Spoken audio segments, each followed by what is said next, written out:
शिक्षा का कोई ना कोई एक उद्देश्य होता है। यह नहीं कि हम केवल एक कार्य करने के लिए ही जाएं। एक उदाहरण द्वारा इसे समझाता हूं। एक बार कोई एक बहुत ही गरीब दरिद्र एक नदी के किनारे बैठा रो रहा था। एक महात्मा उसके पास आए कि बेटा क्यों रो रहे हो आप?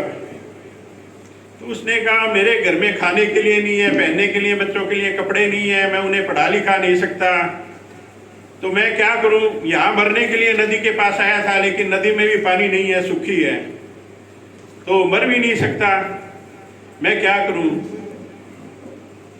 तो उन महात्मा जी ने उसे युवक को कहा कि इस नदी के अंदर लाखों पत्थर पड़े हैं, इन पत्थरों में एक पारस का पत्थर है, तो एक ये लोहे की छड़ी है, आप उस पत्थर को इस पर लगा लगा कर देखो, जो पारस का पत्थर है उसे ले जाना, आपका सारा दारिद्र्य दूर हो जाएगा। वह लग जाता है उस काम के अंदर, पत्थर निकालता है, दिन रात उसी में लगा रहता है, कई दिन बीत जाते हैं। यानी कि वो लगातार एक ही काम में पत्थर निकालना, छड़ी से लगाना और बाहर फेंक देना। इस काम में वह यह भूल गया कि मैं किसकी खोज में ये पत्थर निकाल रहा हूं। एक दिन उसको वो पारस का पत्थर उस नदी में मिला, छड़ी पे लगाया, वो सोने की बन गई, उसने पत्थर को फेंक दिया और फिर वो वैसी पत्थर फेंकता रहा। बाद में एक दिन उसके हाथ से वो एक पत्थर छूटकर नीचे गिरा, वहीं पास में ही वो छड़ी पड़ी थी, वो सोने की हुई थी।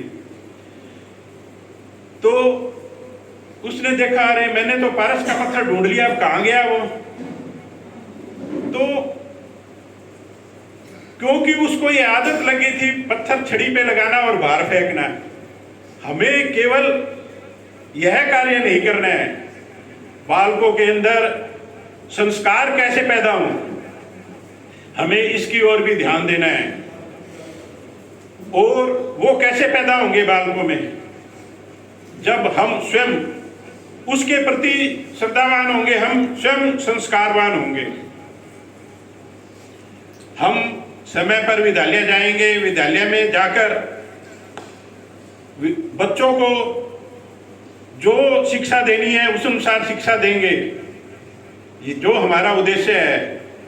और गरीब बच्चे हैं या जो कमजोर बच्चे हैं, पढ़ नहीं पाते, उन्हें अतिरिक्त समय में पढ़ाएंगे, निःशुल्क पढ़ाएंगे, क्योंकि हमारा कार्य शिक्षा को के माध्यम से राष्ट्र का सर्वांगीण विकास करना है।